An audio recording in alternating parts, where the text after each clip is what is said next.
Oi, pessoal, boa noite. Eu estava tentando. Boa noite, professor. Boa noite. Estava tentando colocar o PDF lá no Moodle, mas não consegui. O site deles estão lerdo. Depois eu tento. Vocês não usam aquele PDF para acompanhar a aula, não, né? Não, professor. Tá. Então, vamos começar a aula. Bom, eu pensei que eu ia mostrar para vocês. Eu achei duas coisas interessantes. Que é uma coisa que, às vezes, eu, pelo menos, quando eu fiz Física 3 e 4, eu não vi isso. E é uma coisa legal para continuar, que é bem continuação do que a gente está fazendo. A gente tinha visto que dá para calcular o campo elétrico e magnético a partir dos potenciais elétrico, né? E o magnético, que é o magnético não, é o potencial vetor. Aqui, né? Ele não é só magnético, porque através do potencial vetor, que é esse A, você calcula o B. Mas se ele tiver variação no tempo, você calcula o E. Então, nessa aula, eu vou fazer dois exemplos do cálculo do A, sem usar o tempo. E depois, na outra aula, na quarta-feira, eu vou fazer um exemplo, talvez dois, se eu conseguir, do que acontece a hora que eu tiver o A variando no tempo. Como que eu tenho o A variando no tempo? Tendo uma corrente que varia no tempo. Então, a gente já viu as quatro equações de Maxwell, na forma integral, aqui eu coloquei na forma diferencial. Lembrando que esse J, nessa aula eu não vou usar isso, mas na aula que vem eu vou. Mas, em todo caso, eu estou lembrando que o J, que é a densidade de corrente, ela tem a ver com o campo elétrico. Porque você só faz as cargas se moverem a hora que existe um campo elétrico. Não importa se ele é induzido ou se ele é produzido por cargas. E a densidade de corrente vai ser o quê? A condutividade do meio vezes o campo. Então, tem essa forma aqui, né? Que é aí que você produz. Aqui eu escrevi em termos da indução magnética, que é a densidade de corrente. E tem também o que a gente viu na semana passada, que é a variação do campo de deslocamento no tempo. Então, essa é a expressão que depende bastante do meio. Você vê que todo o efeito do campo magnético está associado ao meio, né? Porque se você for ter corrente, você precisa ter condutividade, então você precisa de um meio. E o campo de deslocamento, que é produzido por cargas, aqui variando no tempo, né, para contribuir aqui.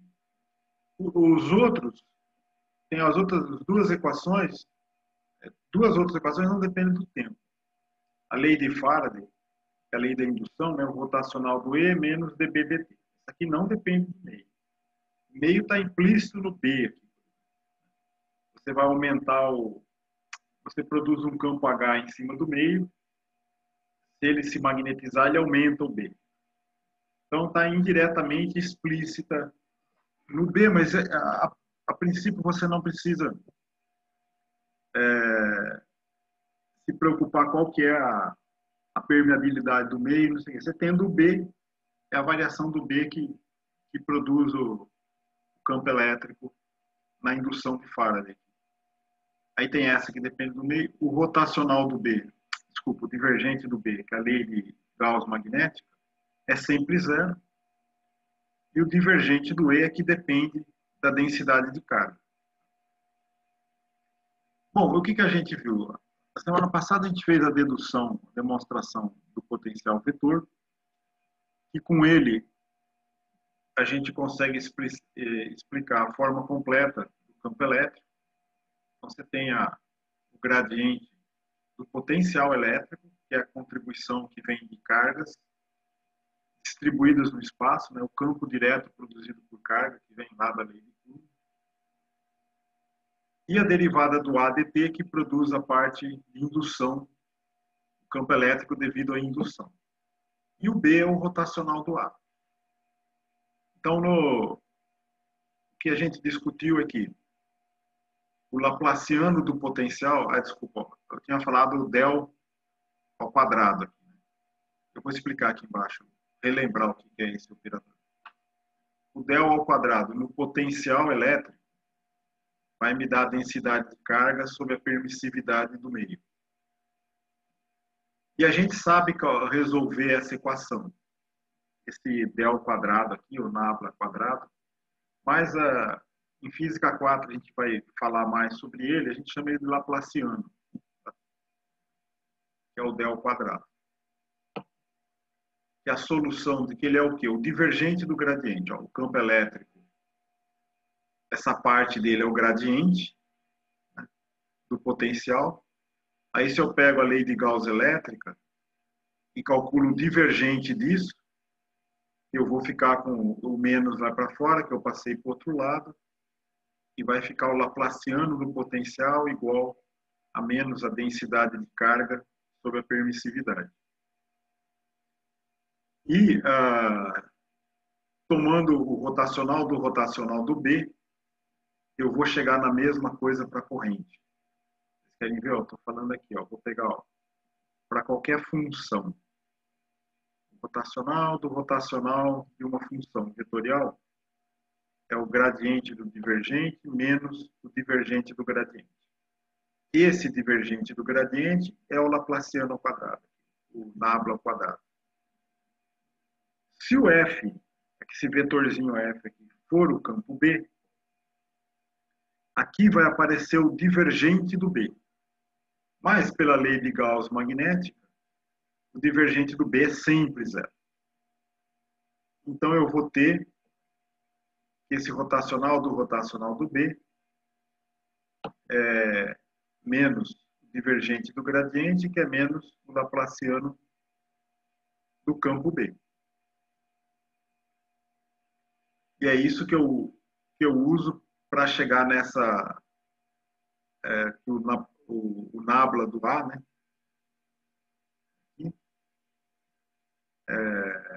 O laplaciano do potencial vetorial é menos o μ0J.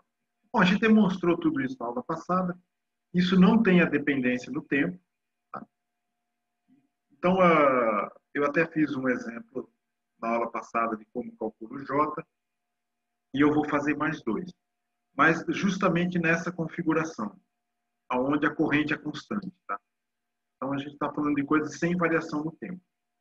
Aí, esses dois potenciais caem na equação de Poisson, que é essa aqui que está dentro desse quadradinho aqui. Na verdade, esse nabla 2 eu tinha colocado aqui embaixo, né, quanto que ele vale, o laplaciano aqui, é simplesmente a derivada segunda em cada uma das coordenadas. Eu tinha colocado ele porque eu estava pensando que eu ia chegar até num exercício, uma demonstração que eu ia precisar, mas isso aí vai ficar para outra aula. Mas, em todo caso, ele já estava aqui. Eu não tirei. Mas é simplesmente uma propriedade que eu estou mostrando. A gente vai continuar a aula a partir daqui. Ó. E essa parte, quando não depende do tempo, a gente está usando a calibração do Lorentz. Então, eu tenho que a equação do Poisson para o potencial vetor é menos a densidade de corrente vezes a permeabilidade magnética do meio. E para o potencial é menos a densidade de carga sobre a permissividade do meio. O que elas têm de diferente? Simplesmente que uma é vetorial e a outra é escalar. Essa escalar aqui a gente sabe calcular. É o potencial elétrico, que a gente chamou de V na primeira e na segunda parte do curso, tá? Que vem da lei de Coulomb. Então, a solução dessa equação de Poisson, a gente sabe qual que é essa aqui. Ó. É 1 sobre 4πε0, dq é o elemento de carga, dividido pela distância da carga até no ponto de observação. É esse esqueminha que eu fiz aqui. O elemento de carga, o ponto de observação, onde eu quero medir o potencial, é essa bolinha vermelha, né? O que entra na conta é essa distância, o módulo dessa distância, o R menos R'. Vai ser que o R' dá a posição da carga e o R dá a posição do observador. Isso aqui a gente sabe. Então, por analogia com isso, a gente sabe o A também. Só que esse A vai ficar assim, olha. A equação do Poisson, em vez de eu escrever menos ρ sobre ε0, eu vou escrever um K aqui, que representa toda essa constante. Aí aqui ficaria o φ, né, que é o potencial, igual o ε0 sumiu, ele ficou aqui nessa constante, vai ficar 1 sobre 4π dessa constante, o elemento de volume, esse D3R' é esse elementozinho de volume que me dá a quantidade de carga que eu tenho ali. Só que a hora que eu vou para o potencial vetor, ele tem 3 componentes. Então, o Laplaciano do A, se eu faço menos um K aqui, agora é vetor. Então, eu tenho uma equação de Poisson para cada componente. Então, eu tenho para componente x, y e z. Esse alfa representa x ou y ou z. Então, eu vou ter 3 equações. Então, a componente do potencial vetor, a alfa, tem a ver com esse K alfa. Quem que é o K alfa? É simplesmente trocar. Na de cima, o K, eu troco por K alfa, e o ρ, que estava aqui em cima, eu troco pela densidade de corrente na direção alfa, que vai ser na direção x, y ou z. E o C quadrado vem porque eu tenho que trocar o μ0 de uma pelo ε0 da outra. Então, esse 1 sobre C quadrado é justamente essa constante que permite trocar de permeabilidade para permissividade, a hora que eu troco a equação. Vocês estão entendendo o que é a ideia? O que eu estou discutindo com vocês? É que a gente viu já como calcular o potencial elétrico de uma distribuição de carga. Eu estou querendo mostrar para vocês o que a gente precisa fazer para usar isso para resolver o potencial vetor. Que agora vão ser 3 componentes. Então, a primeira demonstração que eu vou fazer é uma demonstração detalhada do potencial vetor de uma espira pequena. Então, eu pego estou fazendo um loop, uma espirinha retangular aqui, né? Então, ela tem lados A e B, tem uma corrente circulando ela, não importa como a corrente chegou até aqui, ela está circulando. O que eu preciso saber? Quantas componentes eu tenho de densidade de corrente? Olha, eu tenho componente x e y. Então, em todo o espaço em torno dessa espira, o meu potencial vetor ele só vai ter componente x e y. Por quê? Porque a componente da densidade de corrente é que dá o potencial vetor naquela direção. Então, a minha densidade de corrente aqui tem uma na direção x, que ela está onde? Ó? Olha como que está orientado os eixos. X chapéu está para cá e o Y está lá para o fundo. Então, esse segmento aqui, ó, que é onde está marcado o comprimento A, aqui, ele é paralelo ao X, mas ele está na posição Y igual a menos B sobre 2. Esse é o R' daquela integral, que é a posição onde está a densidade de corrente. Então, eu tenho um Jx para cá, e aí depois eu tenho um menos Jx, que é para lá. E aí ele vai estar em que posição? Em Y igual a B sobre 2. Tá vendo? Então, eu tenho uma densidade de corrente para cá e uma densidade de corrente para lá, que é a componente X da densidade de corrente e aonde ela está. Eu tenho a posição dela. Ainda eu não fiz de quanto a quanto que ela vai. Mas a hora que eu fazer a integral, eu vou levar isso em conta. E aí esse loop, ele tem componente em y. Eu tenho y na posição x igual a menos a sobre 2, que aqui é descendo, né?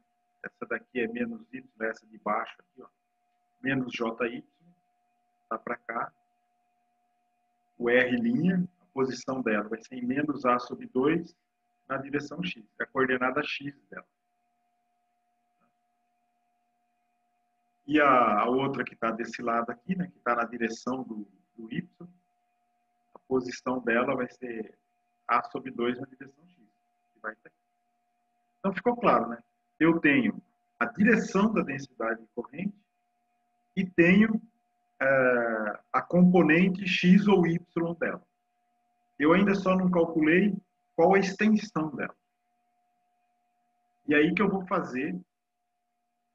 Aqui eu poderia fazer o AX e o AY. Mas eu vou fazer só um, porque o outro é igual. Ele só vai mudar um sinal. Então eu vou fazer só para um. O que eu estou querendo fazer? Eu vou fazer essa integral aqui. Agora, vou fazer para a componente x isso aqui. Então, eu tenho 1 sobre 4π.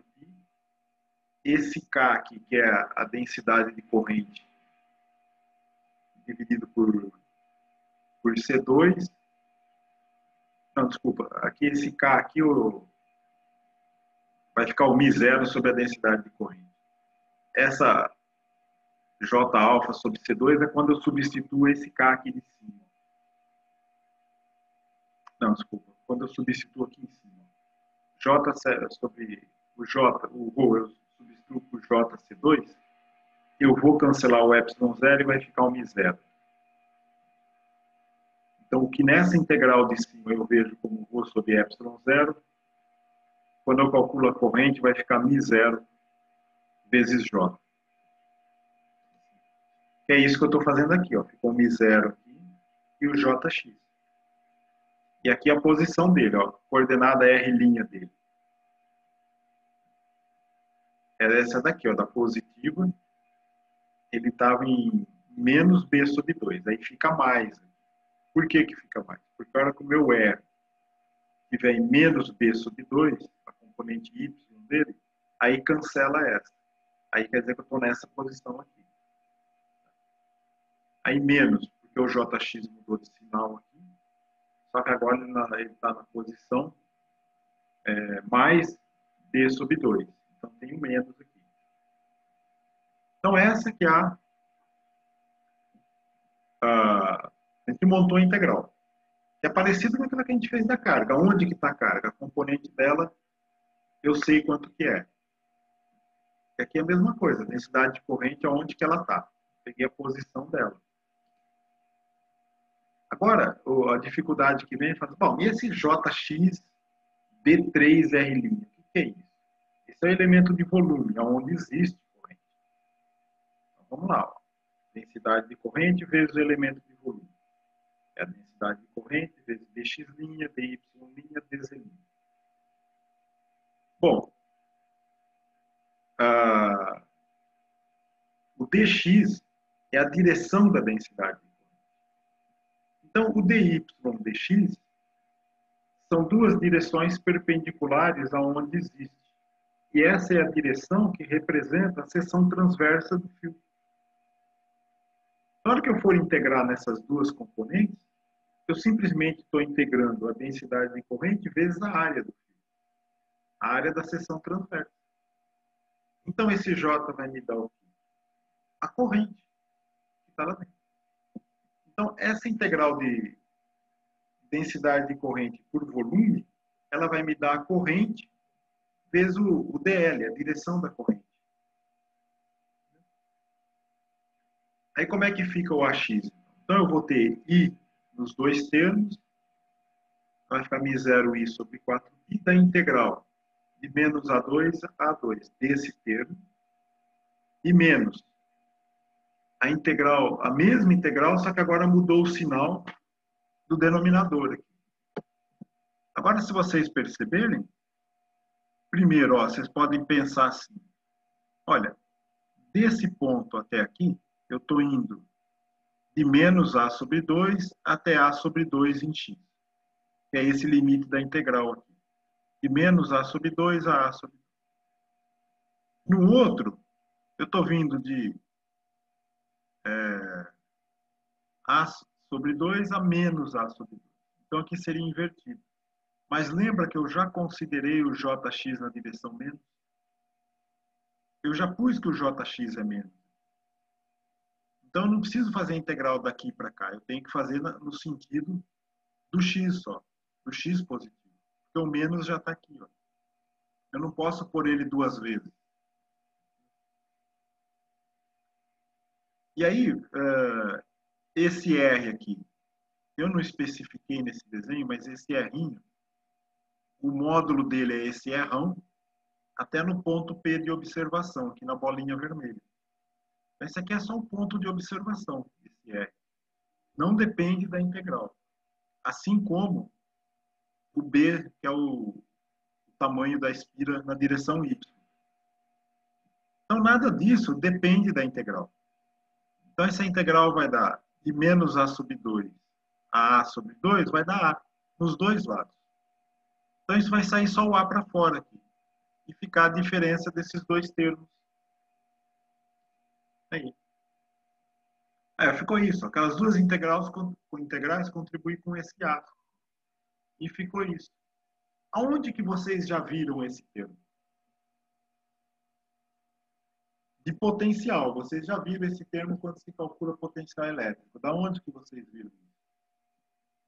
Pensa um pouquinho. 1 sobre a diferença da posição mais uma coisa e essa mesma posição menos uma coisa. Essa diferencinha do jeito que está aqui.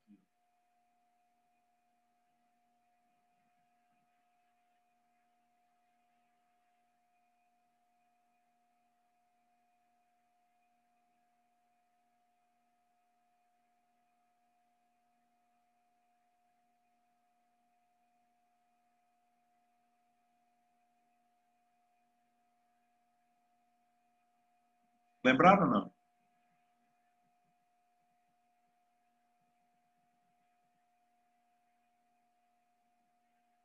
Lembra quando eu tinha uma carga positiva numa posição e uma carga negativa em outra posição, e a distância entre elas era, por exemplo, se eu chamar de B, a distância entre elas.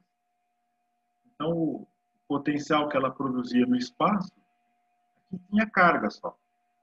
Ficava a carga delas, 4πε0. De R da posição da carga mais e da carga menos. Só ficava, era exatamente a mesma conta.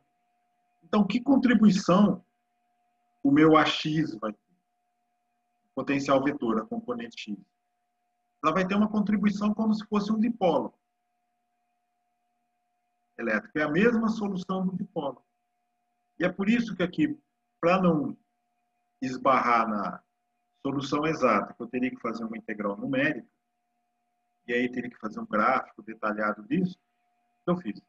Falou, ó, potencial vetor de uma espira pequena. O pequeno aqui quer dizer que a posição de observação, o módulo desse R aqui, é muito maior do que a dimensão da espira, o A ou o B. É isso que esse pequeno aqui quer dizer. A espira pequena. O R, que é a distância ao centro dela, da posição ao centro da espira de quem está observando, é muito maior que a dimensão, permite eu fazer aquela aproximaçãozinha que usa a série de Taylor, que a gente já viu. Então, vamos voltar aqui em cima. O módulo desse R, mais ou menos B sobre 2 na direção Y, o módulo disso é a raiz. Aqui está na direção Y, então só vai ser a diferença com Y. Então, vai ficar x² mais o Y mais ou menos B sobre 2 ao quadrado, mais z quadrado. Então, ó, se eu abro esse quadrado aqui que está entre parênteses, vai sair um y quadrado para fora, eu vou ficar com x quadrado mais y quadrado mais z quadrado, que é o r ao quadrado. Esse r está na figura do slide anterior. Aí mais ou menos by, aí fica, que é multiplicado por 2, mas tem um 2 aqui embaixo, então fica by, mais esse termo aqui ao quadrado. Então, a hora que eu falo a espira é pequena, isso quer dizer que as dimensões dela, em relação, quando comparado, não som, mas a divisão com a posição de observação, isso vai ser uma contribuição muito pequena. Então, eu vou pôr esse R em evidência, aí saiu aqui fora, ó, mais ou menos BY sobre R2, mais B sobre 2R ao quadrado.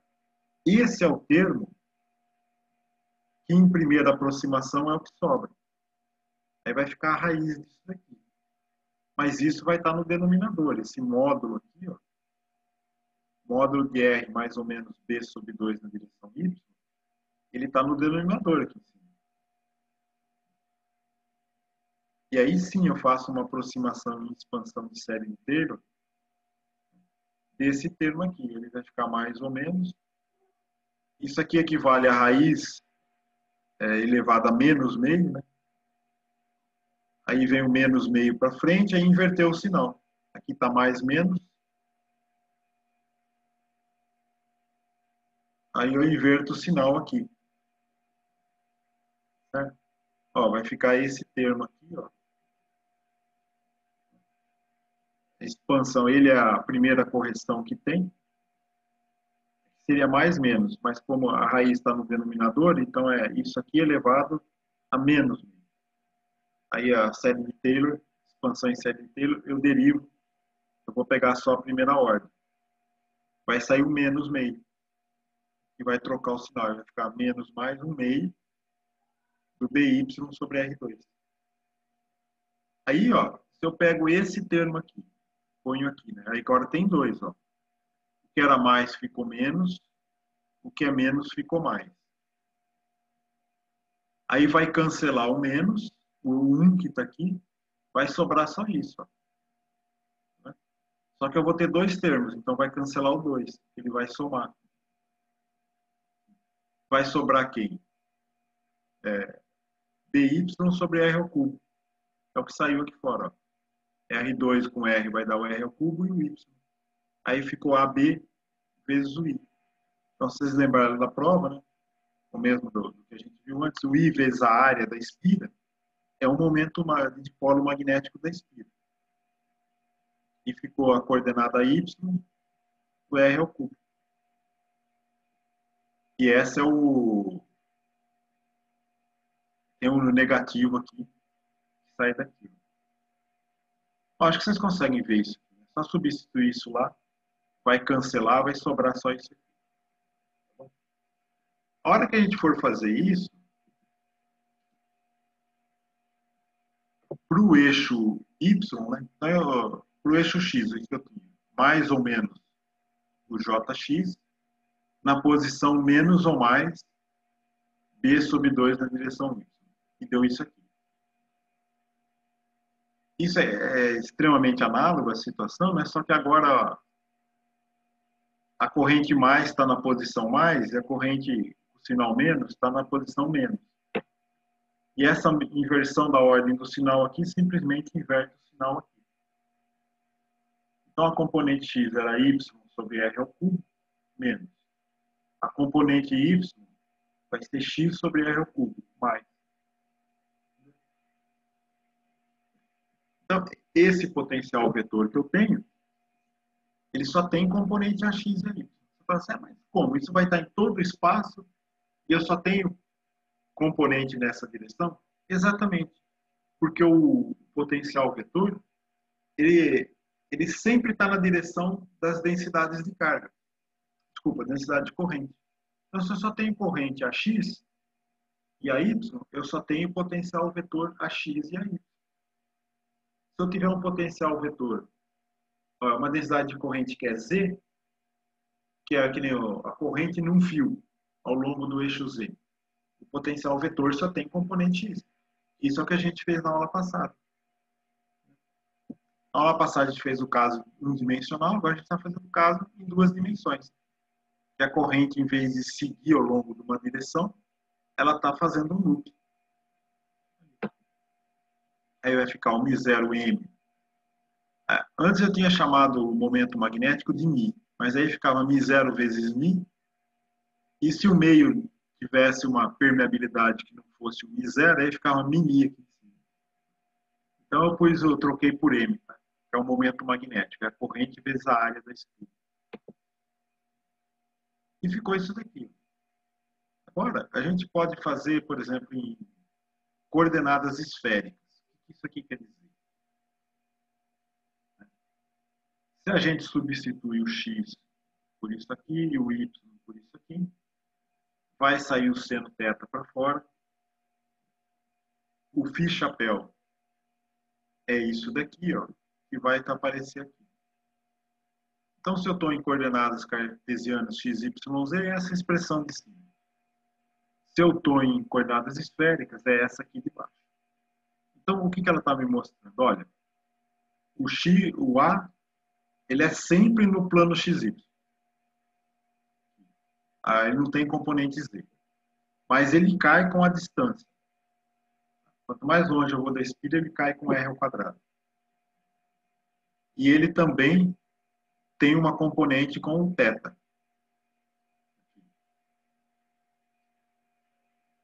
Quanto mais próximo da direção Z eu estou, menor é a contribuição dele. A hora que eu estou no plano XY, ele tem a amplitude máxima do A. Tá? E aí dá para fazer uma alteração nisso. O momento magnético é M na direção Z, porque a espira está no plano XY. Se eu lembrar que M vezes o vetor R de posição vai ser M seno θ φ, aí eu posso substituir aqui, ó, M seno θ φ. Então, meu potencial vetor, a gente fez o cálculo com uma espira quadrada, mas a gente já viu que esse negócio de espira, o campo magnético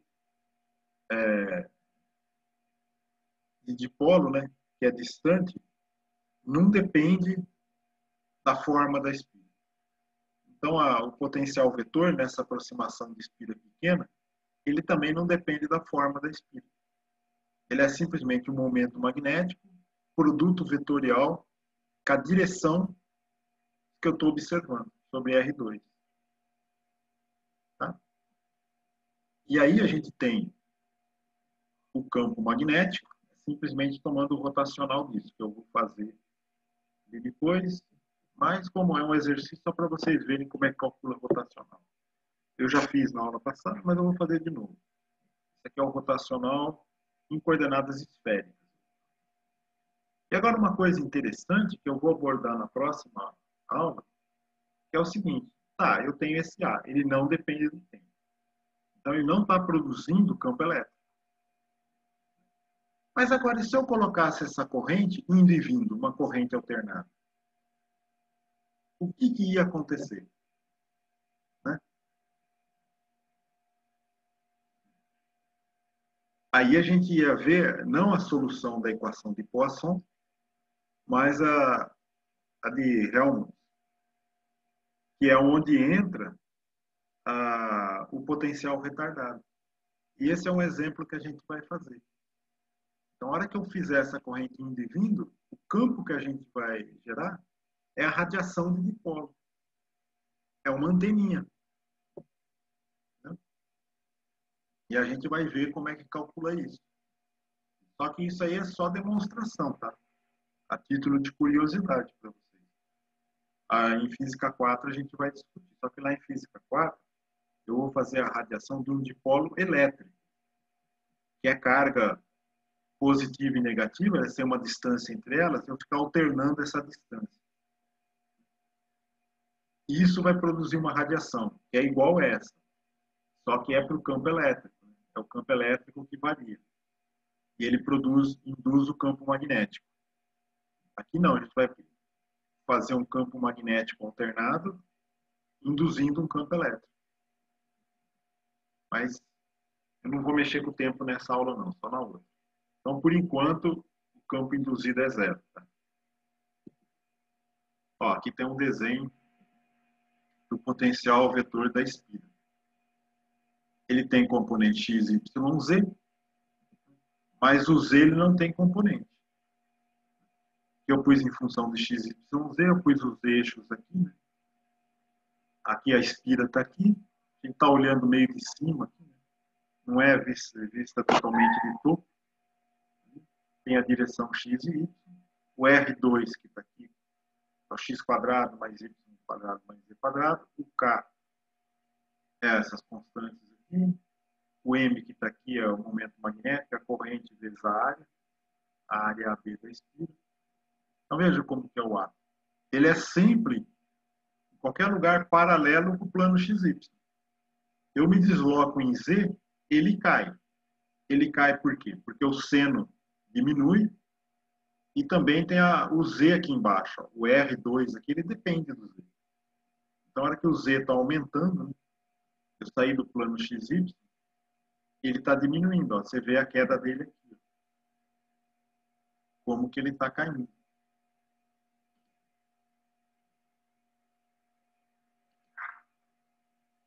Ó, você vê ele. Olha como a amplitude dele está caindo a hora que eu subo no Z.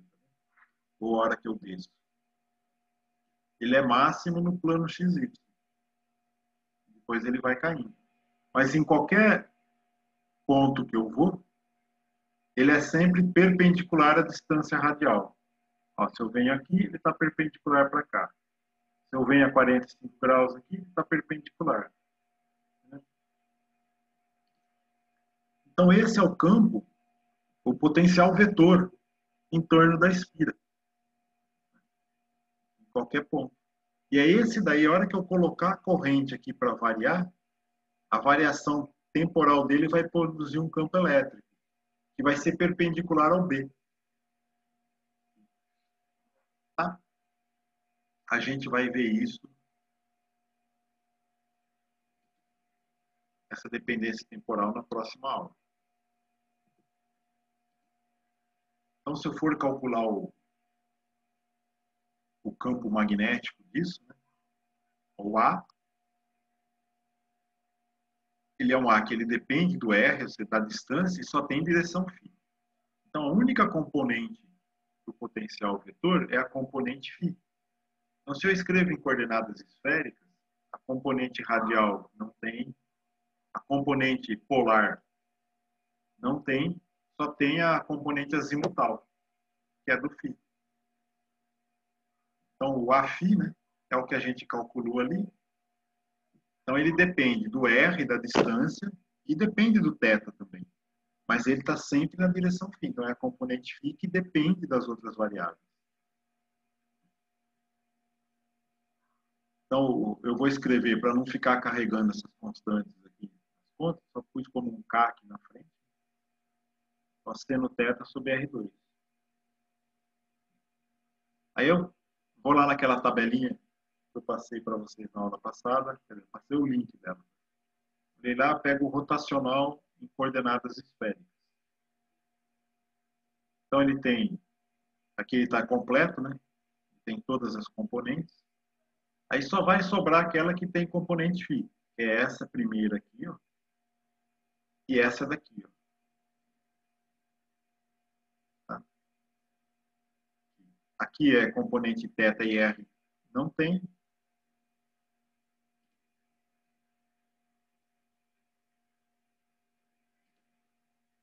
É isso aqui, né? Sobrou essa componente φ, ó, essa não tem, componente R não tem, componente θ não tem, componente R não tem. Então só vai sobrar essas duas que estão aqui.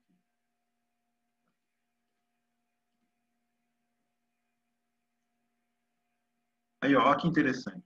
A componente φ eu tenho que multiplicar por seno θ. E depois derivar em θ. Então, na hora que eu multiplico o Afι seno θ, o K e o R2 saem para fora e vai ficar seno ao quadrado aqui dentro. E aqui eu tenho que multiplicar por R. Então vai sair o K seno θ para fora, vezes o R vai ficar 1 sobre R. Eu vou derivar 1 sobre R aqui, na direção θ. Então a derivada de seno ao quadrado de θ, que vai aparecer aqui dentro, vai ser 2 seno θ cosseno θ. O seno θ que sobrou vai cancelar com esse. O R2 que saiu vai juntar com esse R que está aqui, vai dar esse R3 que está aqui. Então vai ficar 2 cosseno θ, na direção R chapéu. E o outro aqui, o que vai dar? Vai sair K seno θ, tem o menos, vai ficar 1 sobre R aqui. Estou multiplicando por R, que tem 1 sobre R2 aqui, vai ficar 1 sobre R. Aí eu derivo sobre R, vai cancelar esse menos, e vai ficar R quadrado embaixo, vezes esse R, R ao cubo. Então ficou essa constante que está aqui, sobre R ao cubo eu posso pôr em evidência, e aí ficou 2 cosseno R chapéu, mais seno θ do θ chapéu. Isso, eu não sei se vocês lembram, mas era até uma questão da prova. Qual é a componente radial e a componente tangencial do campo de dipolo magnético? Aproximação de campo distante. É exatamente essas componentes. A componente θ e a componente R chapéu e a componente θ chapéu.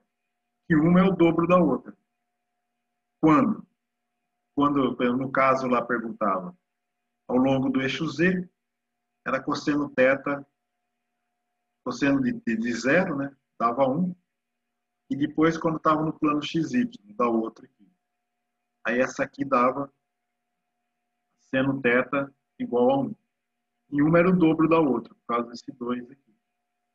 E aí, se a gente manipula isso, dá para escrever aquela fórmula mais compacta do campo de dipolo magnético. Vai ficar 3, o M vezes o R chapéu, momento de dipolo, vezes a direção radial, o resultado desse produto escalar na direção radial vezes 3, menos o próprio momento magnético do R3. Então, essa aqui é uma passagem que você consegue fazer simplesmente somando e subtraindo esse termo aqui. Você soma aqui K cosseno θ sobre R ao cubo, na direção R, e subtrai esse termo. O termo que você subtraiu junto com esse, vai sumir as componentes R chapéu e θ chapéu, vai ficar só o M. Só vai ficar o Z. E como você somou uma, vai juntar com esse, aparece esse 3 que está aqui. É daí que vem. Se vocês não lembram como é que faz isso, pratica. Faz um pouquinho. Tá bom? Se tiveram alguma dúvida nessa parte, quer fazer alguma pergunta? Essa é uma demonstração que eu queria fazer de como calcula o potencial vetor para uma espira. Que a gente já sabe o campo magnético, sabe tudo, e a gente fez o cálculo. Só que essa é a aproximação de campo distante, ou seja, de espira pequena. O próximo exemplo que a gente vai fazer, e isso é interessante também, a gente vai chegar no campo de dipolo magnético de novo, só que sem aproximação. Essa aqui tem aproximação de campo distante. No próximo exercício, a gente vai chegar no campo magnético, né? Que é esse campo de dipolo magnético, mas sem aproximação. Ele é isso em todo o espaço. Isso que é legal. Bom, eu estava preocupado em fazer esse exercício para vocês, que eu não sei o quanto que vocês estão acompanhando isso. Por exemplo, quando eu fiz a correção da prova, eu percebi que a grande maioria de vocês entenderam, estão acompanhando bem. Mas teve algumas pessoas que tiveram alguns probleminhas conceituais, que não entenderam nem o que era para fazer. E, por causa disso, infelizmente, teve algumas questões que, embora a pessoa desenvolveu um monte de coisa, não dava para considerar nada. porque fez o conceito errado. E eu não gosto muito de fazer isso. Eu gosto sempre que a pessoa desenvolve alguma coisa, sempre considerar. Mas teve algumas questões, na verdade, 2 itens e 2 questões que não tinham como considerar nada, porque partiu de uma hipótese errada.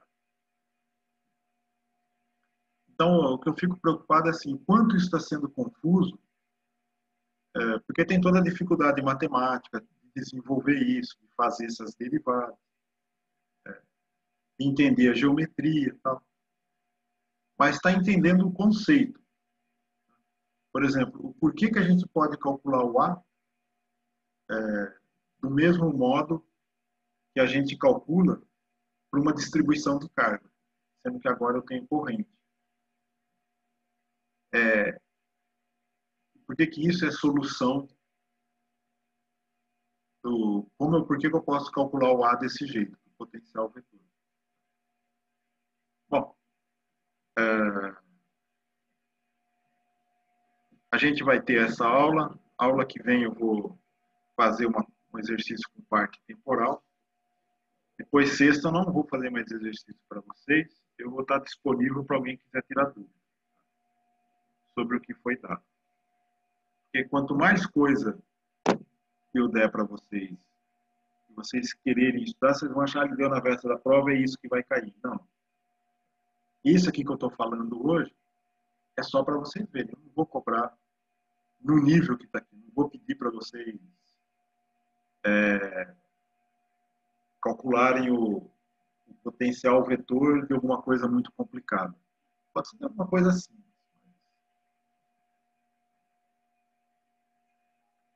Bom, gente, vocês estão quietos? Vocês estão me escutando?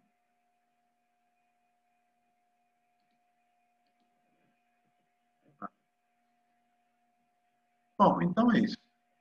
Eu estou enrolando um pouquinho, porque eu quero que vocês peguem um fôlego, assente a poeira, que o próximo exercício é muito doido. É uma coisa que eu tinha prometido fazer para vocês, desde quando a gente estava usando a lei de Biot-Savart, era relacionado com o campo de um corpo em rotação. E lembra que eu falei, olha, de uma esfera é difícil calcular o campo magnético de uma esfera. A gente vai conseguir calcular quando a gente estiver trabalhando com a forma diferencial e souber calcular o potencial vetor. Tá? Então é isso que eu vou fazer.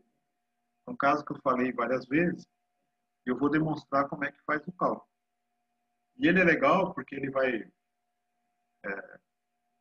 usar uma forma de calcular o potencial vetor que a gente usa, em vez de uma densidade de corrente, que é ampere por metro quadrado, a gente vai usar uma densidade superficial de corrente, que é ampere por metro.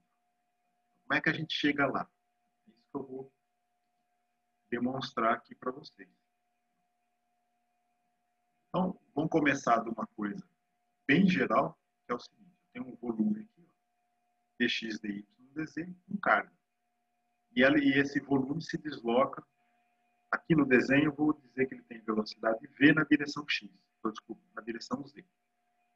Então, a quantidade de carga aqui dentro é a densidade de carga vezes o volume, que é o dx dy dz.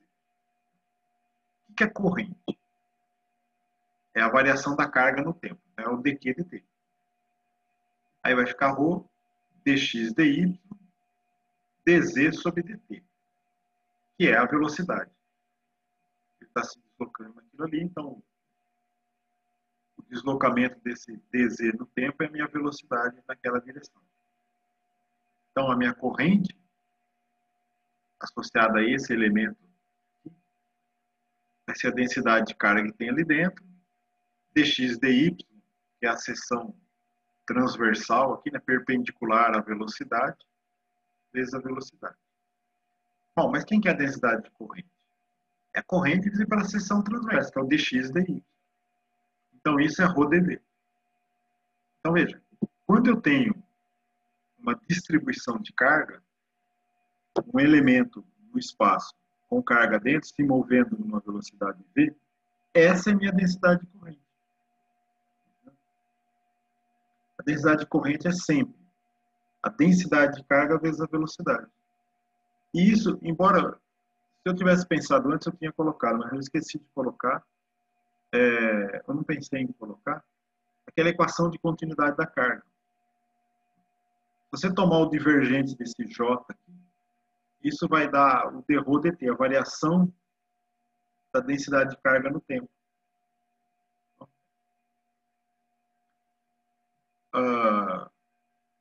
Então, essa aqui é uma expressão geral para a densidade de corrente. Aí você fala assim, então nessa integral aqui, ó, que eu uso para calcular o potencial vetor, aí eu vou ter a densidade de corrente sendo ρ dV, aí vai aparecer ρ vezes o elemento de volume, que isso é carga. Só que ela tem uma velocidade.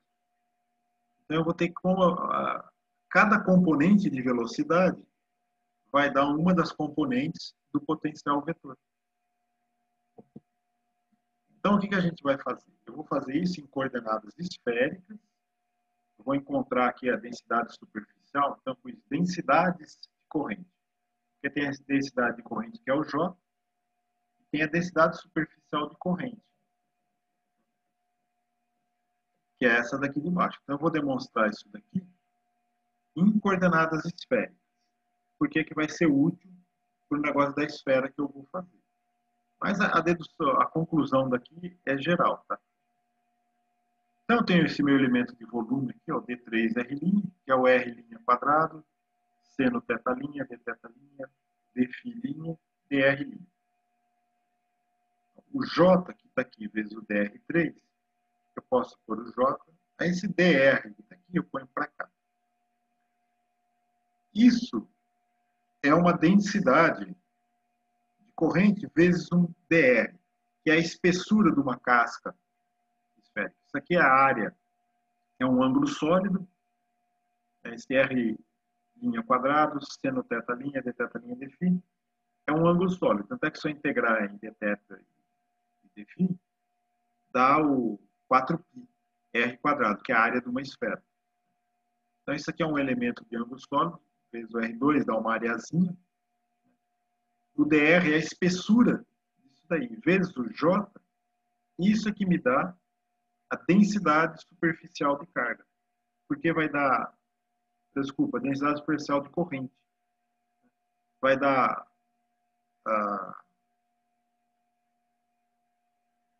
o quanto de carga está se deslocando ali, né? A densidade superficial de corrente, dentro dessa espessura. Para ficar mais claro, ó, dá para trocar o J vetor por ρv. Aí vai ficar ρdr.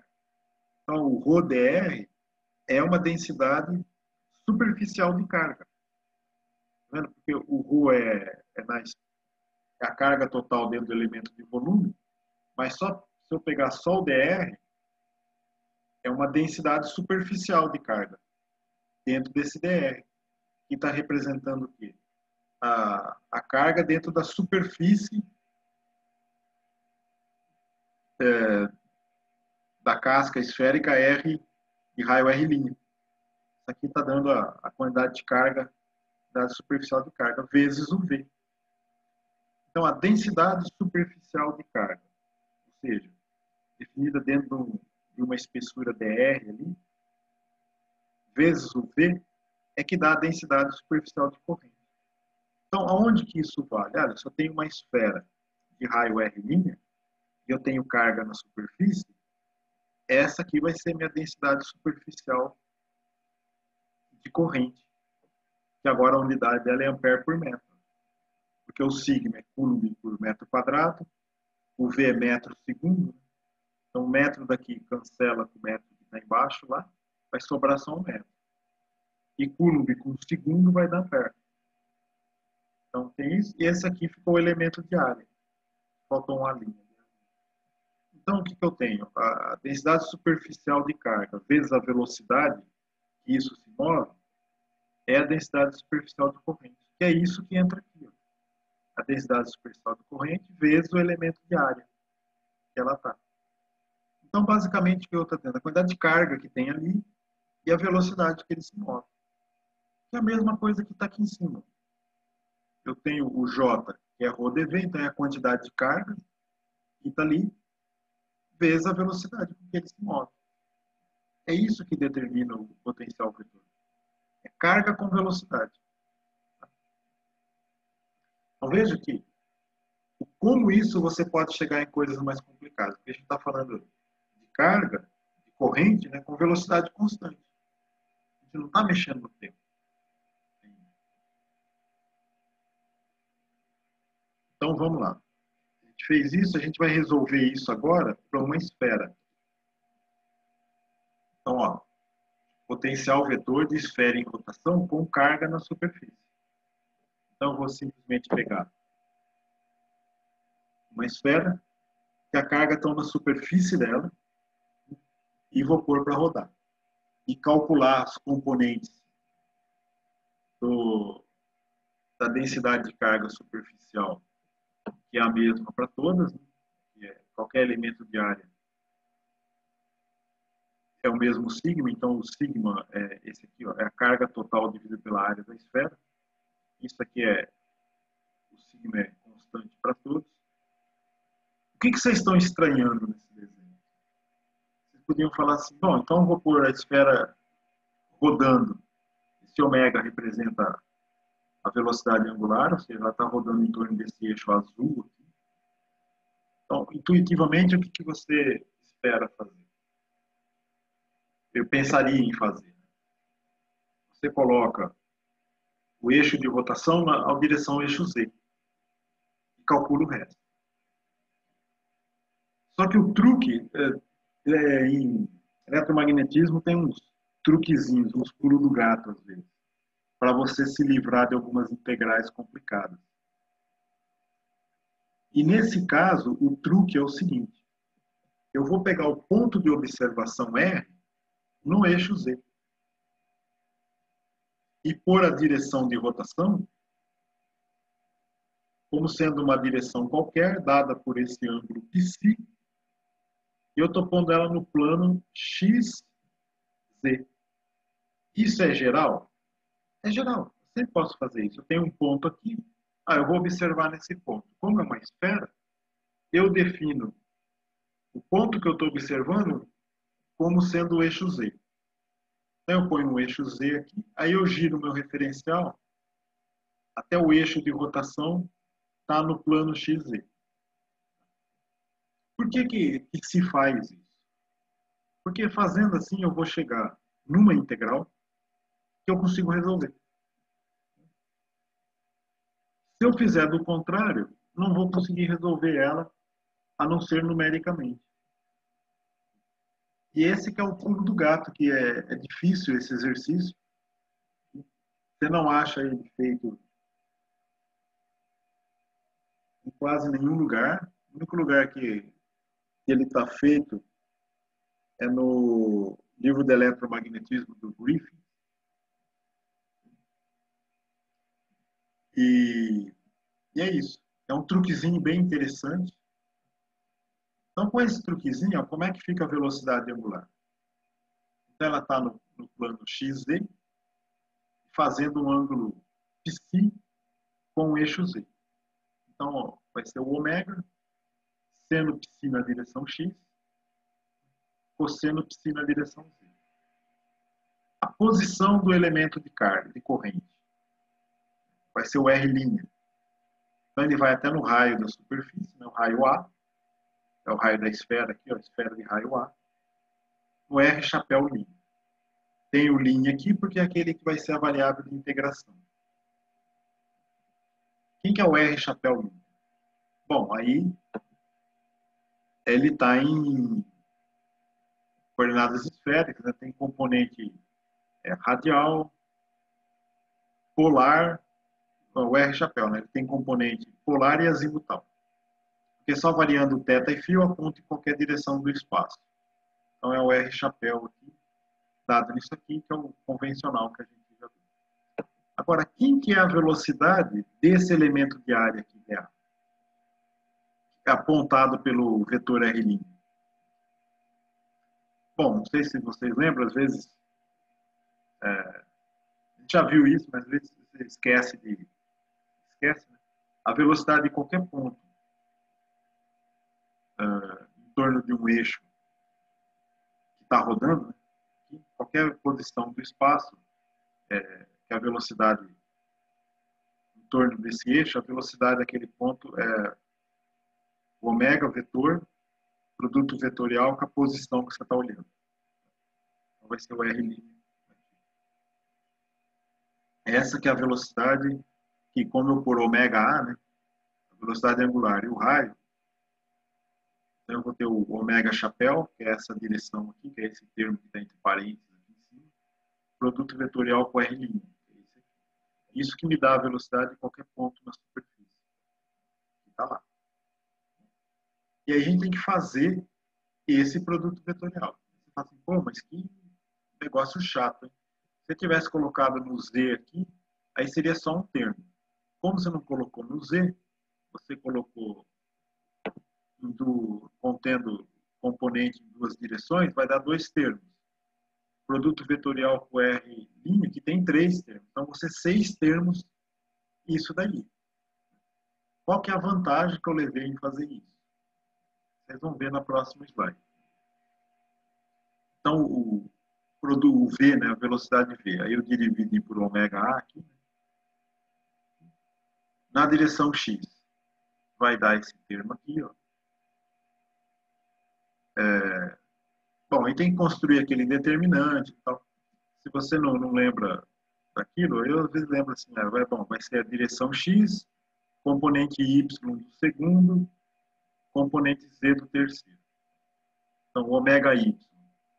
O ômega Y e o R', componente Z, o cosseno de θ'.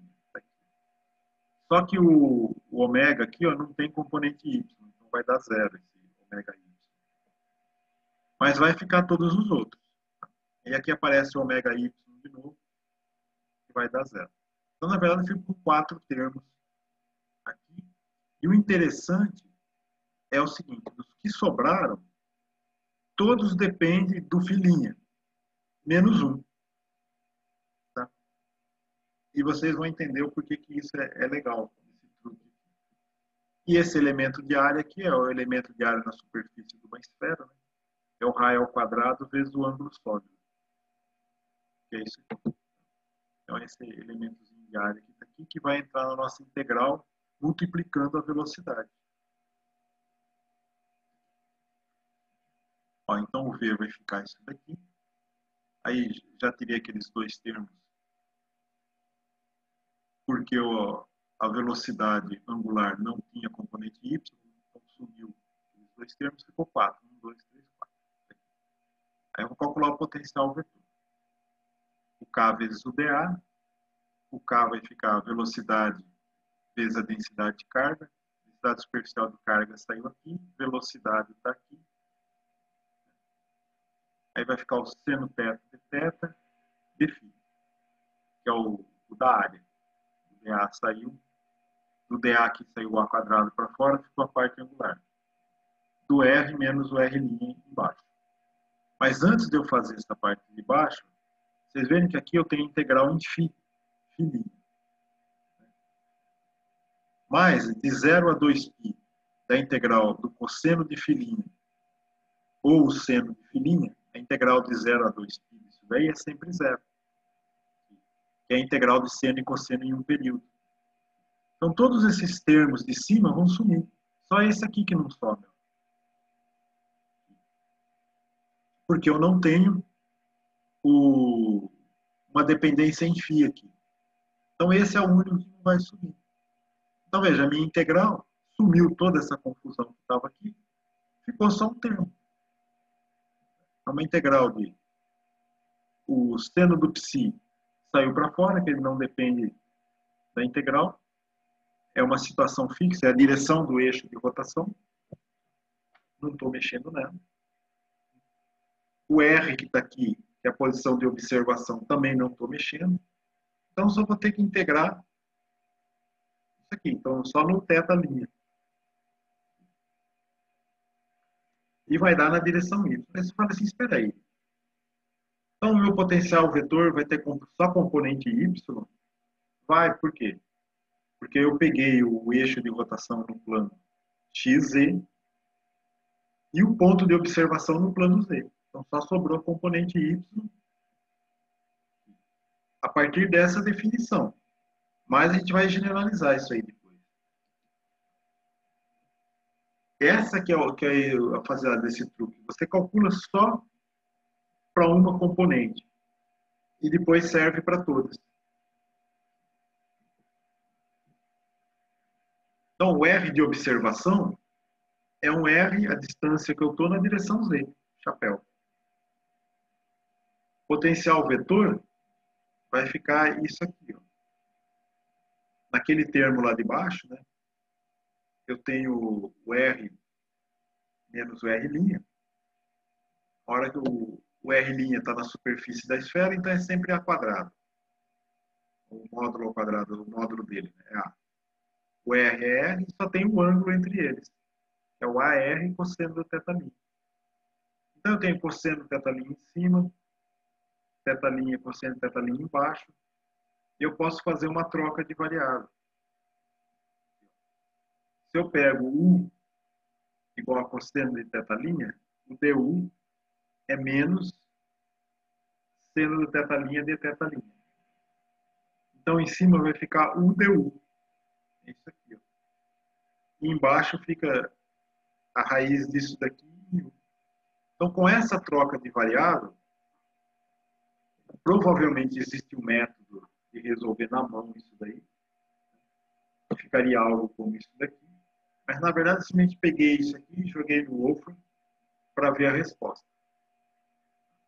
Então, o alfa aqui é o A quadrado mais R quadrado. O beta é 2AR. Que está aqui. Você joga isso lá no Wolfram. Vai dar isso aqui. Ó. Essa integral K que eu estou chamando aqui. Esse termo aqui escrito em termos desse alfa e beta. Aí eu substituo. Faço de quando U vale 1. Depois, quando U vale menos 1, eu faço isso, eu vou ficar com isso aqui. Ó. Tá aqui. Bom, qual que é a pegadinha que tem aqui? Precisa prestar atenção nisso daqui. É que apareceu uma raiz. E aqui também. Então, quando aparece raiz, você precisa tomar cuidado se ela vai sempre ser positiva. Quando eu tenho a soma aqui, ó, é a soma do alfa com o beta aqui, isso é sempre positivo. Porque eu estou falando, o A é o raio, o R é a distância a partir da origem, também é sempre positivo. E o 2A vezes isso também é positivo. Então, nem A nem o R é positivo. Então, essa raiz positiva aqui nunca vai ser negativa. Mas essa aqui pode ser, dependendo do que. Se eu estou dentro ou fora da esfera. Então, agora precisa tomar cuidado para analisar ela. Ó, alfa menos beta. O alfa é A quadrado mais R quadrado menos 2AR. Isso é um quadrado perfeito da diferença deles. Esse aqui vai ser A menos R ao quadrado. Então, isso vai ser positivo. Aí eu tiro a raiz. Então, não importa quem é maior, isso sempre vai dar positivo. Então, na hora que eu quiser escrever lá, eu não posso escrever A menos R. Eu tenho que saber a hora que o A menos R é positivo, ou quando não, aí eu escrevo R menos A. É isso que eu preciso saber. Então, vai ser duas situações. Quando o R é maior do que o A, ou seja, eu estou fora da esfera, e quando o R é menor do que A, eu estou dentro da esfera. Isso vai me dar duas soluções. Eu vou ter que analisar as duas separadamente. E a outra não, a outra é sempre positiva. É a mesma coisa aqui, dá um quadrado perfeito. É só tirar a raiz, vai dar sempre A mais R. Tá bom? Então a gente precisa achar a solução dessa integral aqui, esse K, para pôr aqui, em cada um dos casos. Então, dentro da esfera, o R é menor do que A. Então, o módulo de A menos R, eu posso escrever ele como A menos R.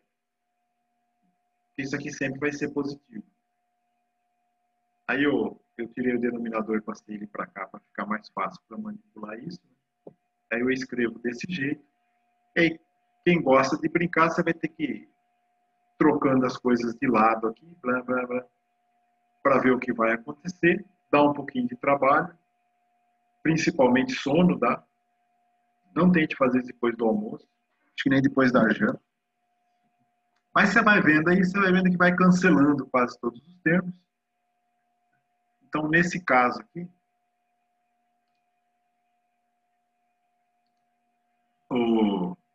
vai sobrar 4R ao cubo. Aí você divide por esse 3 beta 2 que está do outro lado.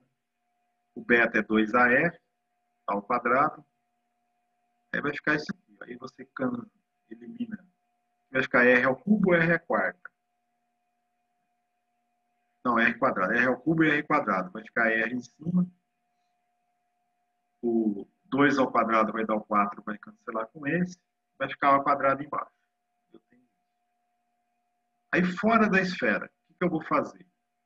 Esse módulo aqui, ó, vai ser A menos R.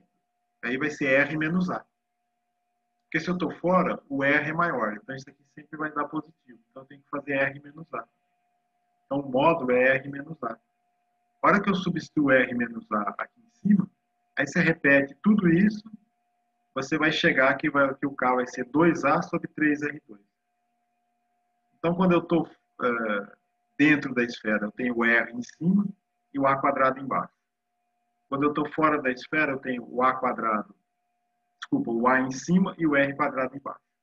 Então eu troco o A com o R, num caso e no outro. É basicamente o que eu fiz aqui. Né? Troco o A com o R aqui, a ordem deles, para sempre dar positivo. E a resposta é que aquela integral é só trocar um com o outro aqui também. Então, quem gosta de ver se está tudo certinho, se é isso mesmo que eu estou fazendo, você verifica isso. E também vocês estão praticando esse tipo de atenção, né? Então, lá, ó, a hora que eu substituo isso lá, aí eu pego todos os termos que estavam fora da integral, ponho aqui na frente, vai ficar o R sobre 3A quadrado, na direção Y para R menor que A. Vai ficar menos, né? A ao cubo, não, desculpa, aqui está A ao cubo sobre A quadrado aqui. Tem que cancelar algumas coisas. E no outro vai ficar isso aqui e tem um A aqui também. Por que tem esse A aqui? Aqui a unidade é a mesma. R sobre A quadrado.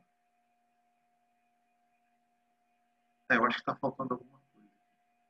Eu acho que era para ser... Deixa eu voltar lá. Tem A ao cubo aqui. Tá, então, o que sair do K aqui era para ser A ao cubo. Tem o 2 aqui que cancela. Vai cancelar esse 2 aqui.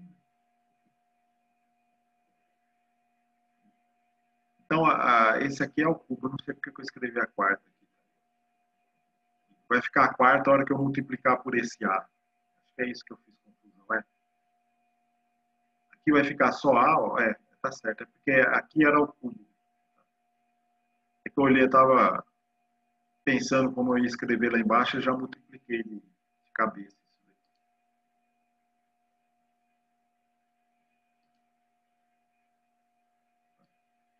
Aqui é 3.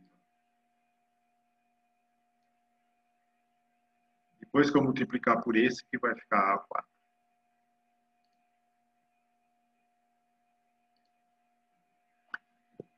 Então, eu fiquei com duas expressões aqui, uma para cada região do espaço. Aí, como é que a gente vai para a situação geral? A gente está numa situação que o potencial que eu estou sobre o eixo Z daquele sistema de coordenadas e o meu eixo de rotação está numa direção arbitrária. E o potencial vetor sempre está na direção Y nessa configuração. Eu vou para uma condição geral percebendo que a velocidade angular, produto vetorial, a posição de observação, ela vai dar isso aqui. Então, sempre que eu tiver a minha direção do campo, ela é sempre perpendicular ao plano que contém o produto vetorial, o ômega, e a observação. Porque o R está no eixo Z, que é onde eu estou observando. E o ômega está no plano XZ. O resultado é Y. Ou seja, isso está me dizendo que o meu potencial vetor ele é sempre perpendicular ao plano que contém o eixo de rotação e a posição de observação. E isso, ser perpendicular, o que é? Vem de um produto vetorial entre os dois.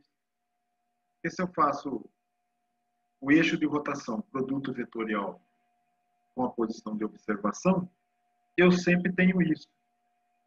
Fica menos ômega R, seno, fica o ângulo entre eles, na direção que é perpendicular. Por que o Y é perpendicular? Porque aqui está no plano XZ e esse é o Z. Então, ó, só vai ficar a componente XZ, que aí vai dar na direção Y. Então, eu reescrevo o meu A em função desse produto vetorial. Tá vendo? Agora fica o A quarta aqui sobre R ao cubo. Então, tem unidade de A, de metro, essa parte. E aqui só sobrou o A. Então, também está certo, só ficou 1 metro. Então, para R menor do que A, eu tenho isso. Para R maior do que A, eu tenho isso. E agora sim eu posso generalizar. Agora eu posso falar, agora eu quero que o meu eixo de rotação seja o eixo Z e o meu ponto de observação é qualquer ponto do espaço. Vai ser R ômega φ. Agora eu troco, eu vou fixar o eixo de rotação e ver o campo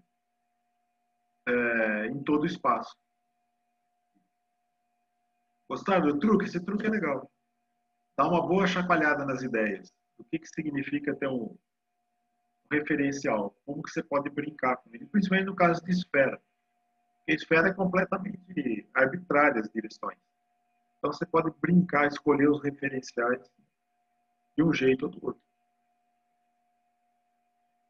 Tá? Então, como é que ficaria? Vai ficar isso aqui. Agora, se eu ponho o eixo ômega na direção Z e o R chapéu em coordenadas esféricas, esse produto vetorial que estava ali vai ficar o quê? Ômega R, o ângulo entre eles é o θ, agora é o ângulo polar, porque o ômega está na direção Z, e o φ chapéu. Então, veja aqui de novo, o meu A, ele só tem componente na direção do movimento. Porque todas as cargas na superfície da esfera que estão girando, quando eu chamo o eixo Z do eixo de rotação, a velocidade de todos os elementos de carga só tem componente φ. E o meu potencial vetor só tem componente φ. Entendeu?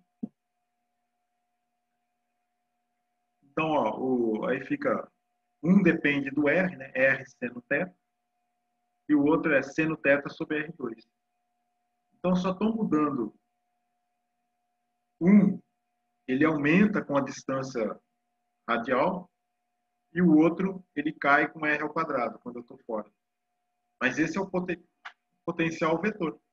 E ele é sempre φ. A gente sabe que o potencial em torno de alguma coisa, ele sempre cai naquele... Quando você vai muito longe, campo de polo magnético. E aí você fala assim, mas engraçado, o campo de polo magnético tem componente X, Y, Z. Agora, o potencial vetor só tem componente numa direção, né, do φ chapéu, e mesmo assim reproduz aqui. Interessante. Então, se você imaginar aqueles contornos e o fluxo do ar passando por dentro, você vê que o contorno tem que estar perpendicular ao φ chapéu. Então, você vai gerar um B que faz um circuito em volta do φ chapéu. Que é o que a gente vai obter que você calcula o rotacional. Então, a gente vai fazer primeiro para o R menor do que A. Para R menor do que A, eu tenho essa expressão. Então, de novo, só tenho o componente φ. Bem parecido com o da espira. A gente vai fazer o rotacional em coordenadas esféricas, quando o meu potencial vetor só tem componente φ. Ele vai ser KR seno θ. K, essas constantes estão na frente. Então, o produto vetorial do A, o rotacional do A, é aquelas componentes que eu já tinha selecionado, só vai ficar duas, né? Aquela que tem o Aφ, eu vou derivar o Aφ. Na hora que eu for derivar isso aqui, ó, é K seno R seno θ. O K e o R saem para fora, K e R saem para fora. Aqui tem seno. Vezes o seno que está aqui dentro, vai ficar seno ao quadrado. Então, eu vou derivar seno ao quadrado, vai ser 2 seno θ cosseno θ. Eu cancelo esse seno que está aqui. Vai ficar o K, 2 cosseno θ, R chapéu. Essa parte negativa menos. Aqui o K e o seno saem para fora, mas o R, vai sobrar um R lá dentro. Aqui, ele é multiplicado por R também. Então, vai ficar R quadrado. E eu derivo isso. Vai dar 2R, vai sumir o R. Vai ficar K seno θ, θ chapéu. Então, você substituir isso aqui é o beta. O rotacional do A é o B. B para R menor do que A. Isso aqui vai ser igual. 2/3 de 0, sigma, cosseno θ, R chapéu, menos seno θ do θ chapéu. Isso é a direção Z. Se você pega o R chapéu, escreve ele em coordenadas esféricas, vezes o cosseno θ, menos o seno θ do θ chapéu, você vai ver que vai sobrar o Z. Porque o R chapéu, lembra? Tem cosseno θ na direção Z. E aqui tem como o θ chapéu é a derivada em θ do R chapéu, eu vou ter lá menos seno θ Z. Então vai ficar seno θ vezes seno θ seno ao quadrado. Aqui ficou mais e cosseno ao quadrado. Então vai sobrar só a direção Z. As componentes x e y só. E aí olha que interessante, ó. 2/3 de 0 densidade de carga vezes o raio da velocidade angular. Cadê a dependência com R θ φ? Não tem? Então, o que ele está dizendo? O campo dentro da esfera é uniforme. Para que eu estou girando uma esfera com carga na superfície, o campo magnético que eu produzo dentro é uniforme. Isso é um resultado estranho? Não é tão estranho assim. Porque lembra que dentro de um solenoide o campo também é uniforme? Aqui dentro da esfera ele também é uniforme. Só que dentro do solenoide era uma aproximação. Aqui não é aproximação. A gente não fez aproximação nenhuma. A gente só brincou com o grau de liberdade de escolher 2 sistemas de coordenadas. Uma hora de um jeito e depois eu mudei para o outro, mas não tem aproximação nenhuma. Então, o campo B dentro de uma esfera em rotação com carga na superfície, ele é uniforme. Então, agora vamos ver a solução para R maior que A. Então, agora você tem que ficou R2. Então, só tem a componente φ de novo. É K seno θ R2, sobre R2. O que mudou é isso. Hein? Antes eu tinha o R aqui, agora eu tenho o R quadrado embaixo. Tinha R multiplicando, agora eu divido por R quadrado. O rotacional é isso, aí eu substituo termo a termo. Esse primeiro termo fica o seno quadrado, que é igual, não mudou nada. Só que o R saiu para fora, o R quadrado saiu para fora, que tem um outro R lá, vai ficar seno ao quadrado. Então, ficou 2KR cosseno θ sobre R3. E aí você já vê, essa aqui é a componente do campo de dipolo, componente radial do campo de dipolo magnético. Então, se você lembrar, você já vê que é parecido com isso aqui. Tem o cosseno sobre R ao cubo na direção R. Chapéu. A outra, se eu estou multiplicando por R antes de fazer a derivada, vai ficar só 1 sobre R lá. Aí, a hora que eu derivo, sai o R cubo aqui. Porque ficou R quadrado daqui, né? E o menos apareceu aqui, mas tem um menos aqui fora, que vai cancelar. Tem um outro R aqui, né? R cubo aqui, na direção θ. Então, tem isso aqui, ó. Agora ele ficou igualzinho o campo de dipolo. A única coisa é que a gente não definiu qual que é o momento de dipolo de uma esfera. Mas a gente pode escrever dessa forma, comparando quanto que ia dar. Mas por enquanto, o que ficou? Ficou o ômega aqui vezes isso.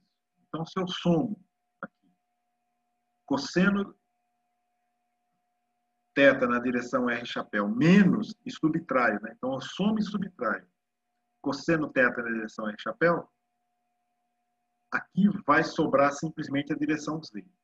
Aí ômega vezes o Z é o vetor ômega. E o cosseno vezes ômega é o ômega vezes o R chapéu, na direção R. Então eu tenho de novo o campo do dipolo magnético. Só que agora não tem aproximação. Ou seja, o campo em torno dessa esfera é o campo de dipolo magnético em qualquer distância que você tiver da superfície. Entendeu? Aí quer ver como é que fica o campo? Só que não deu tempo de eu fazer, eu fiz na mão. Meu desenhinho aqui. Não deu tempo de calcular a curva certinha, mas tem a esfera aqui, né? Ela está girando em torno desse eixo. Então, dentro, as linhas do campo não só são paralelas, alinhadas com o ômega, mas a distância entre elas é constante. Porque quando eu represento por linhas de campo, né, a distância entre as linhas indica a variação da intensidade. Então, para ele ser constante, elas têm que ser paralelas e todas na mesma distância. É isso que tem aqui. E aqui fora é o campo do dipolo. Exatamente. Então, se eu quero escrever nessa forma aqui, né, quem que é o M de uma esfera? Com a carga na superfície. Você substitui e compara com essa expressão, você chega à conclusão que o momento de dipolo magnético dessa esfera é 1/3 da carga, raio ao quadrado, que parece um momento de inércia de uma esfera. 1/3 da carga ao quadrado. Essa carga é a carga total que foi distribuída na superfície, vezes a velocidade angular aqui. Aí você tem exatamente o campo de dipolo magnético. Aí, você pode achar estranho ser todo constante aqui, né? Lembra o solenoide, como é que é? Aqui na região entre dentro dele, ele é quase paralelo, é quase constante também.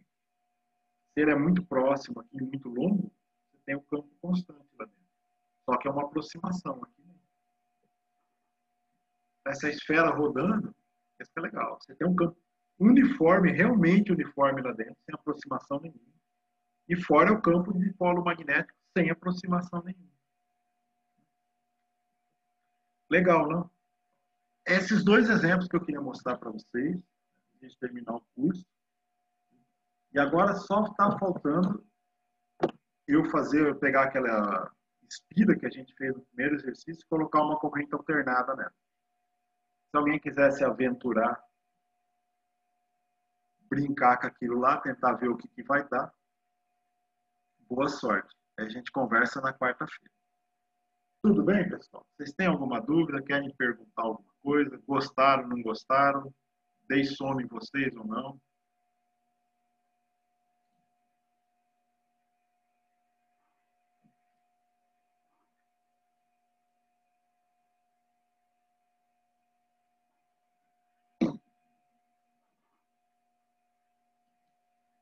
Então, essas coisas que eu estava falando desse potencial vetor, é uma coisa que é importante você ter uma noção de tudo que eu falei, você ficar intuitivamente com uma noção. O potencial vetor, as componentes dele vão estar na direção das correntes. Então, se você se cair qualquer problema, olha, eu tenho uma densidade de corrente com essa componente, nessa direção. O potencial vetor disso vai estar nessa direção. E o rotacional disso que vai me dar o campo B. Então, você já pode imaginar um circuito que o A passa o fluxo dentro, e você já pode calcular ter informação começar a desenhar na cabeça, assim, visualizar como é que vai estar esse campo magnético. É simplesmente geometria. Tá? Não é tão misterioso assim. Mas o legal é agora, a hora que a gente for pegar na próxima aula, eu vou pôr a corrente alternada. Aí vocês vão ver aparecer o termo